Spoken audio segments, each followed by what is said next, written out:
Welcome back to BarnBuilt Fabrications, and today we're going to be replacing the power steering pump and high and low pressure hoses on the 79 F150. So the first thing that we're going to need to do to remove this pump is loosen up the bracket so we get this belt taken off, because we're going to want to pull this pulley off first while it's still mounted. That's going to help. You can do it off the vehicle. You're just not going to have anything unless you put it in a vise or step on it or whatever. You're not going to have anything to keep this from moving around. So it's probably going to be a lot easier if you take the pulley off while it's still mounted to this. But to do that, you're going to want to loosen. You don't have to take these completely off, but you want to loosen these 3 nuts on the top as well as this one here on the shaft, and that should allow this bracket to slide in forward where you can pop off the belt. And then at that point, we'll go ahead and pull this pulley off, and I'll show you what you need to do for that. And then it's just 3 bolts to undo the actual pump from the bracket, as well as the hoses that we need to take off, which there is the high pressure here, which we need to unscrew. And then on the back side of here, it's this hose that's coming up.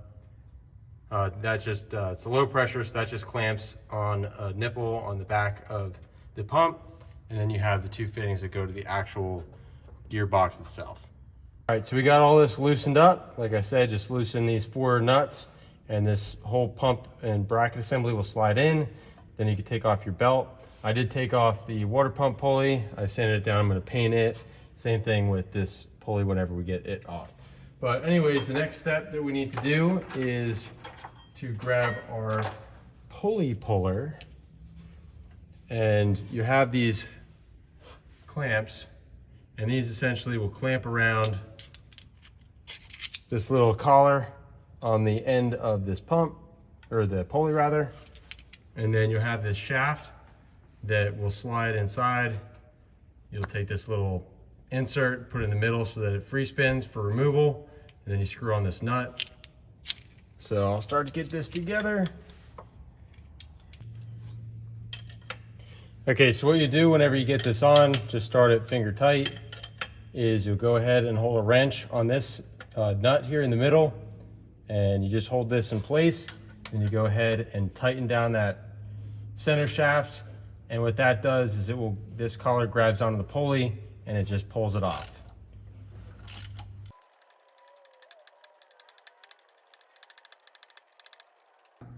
All right, with the pulley taken off, now we just need to undo these 3 nuts, and that would release the pump from this bracket. But before we do that, I'm gonna go ahead and take off the lines. I did get this one cracked loose.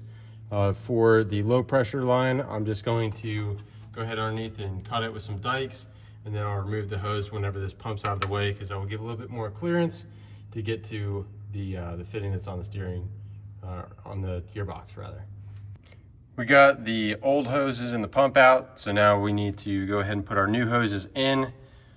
Make sure that you put the O-ring on your high pressure side right here in this groove. Definitely important that you don't forget that, otherwise it's probably gonna leak on you. And then for the low pressure side, which is this one, that only has a 1 threaded end, and the other side is just a rubber hose. This is a cut to fit hose. So just measure out how far you need, however you want to bend it, route it, whatever. I wish the phone would stay focused. And then just cut whatever length you need off. So if you see the old one, not that long, and we don't have this bend in this new hose. So I'll go ahead, get it kind of screwed on. I might leave the full length in there until I get the new pump in, and then I'll kind of measure out whenever it's on the truck and then cut it at that point. But we will go ahead and screw both sides of the hose into the gearbox, because it's a little bit tricky with the pump in the way. And then we'll go ahead and get the pump on and button this back up. We got all of our new hoses and everything installed. Everything's nice and tight. Our new pump is mounted. So the next thing we need to do is get the pulley reinstalled or installed on this new pump and shaft. And then after that's on, we'll throw on this belt and then tighten everything down, fill it up with fluid, and this installation is complete. To reinstall a pulley, what you need to do is take off that floating end piece, and then go ahead and screw in the stud that fits the inside diameter threads of whatever pump you're going to be replacing. And then you'll take the thrust washer, slide that on with this little rounded part facing towards the outside, then this washer. And essentially all you're doing is screwing this into the pump and then tightening this down, and then that will press that pulley back on.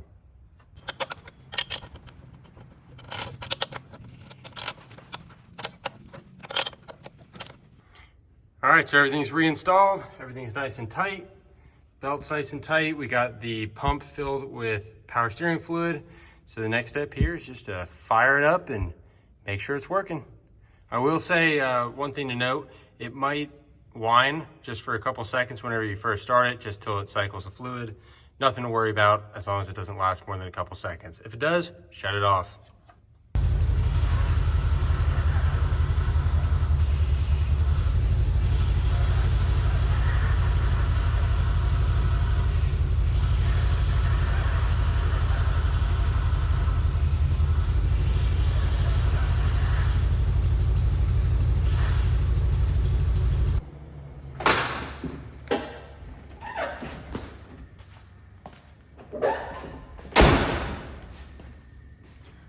Well, it worked. I ended up having to keep filling it and turn the wheel all the way to the left, all the way to the right, and then keep topping it off, and eventually it smoothed out, and it's working the way it's supposed to now.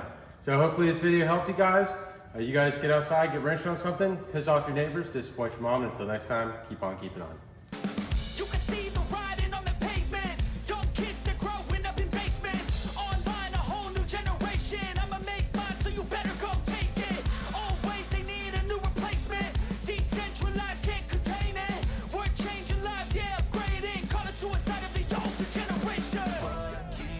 But now, yeah, make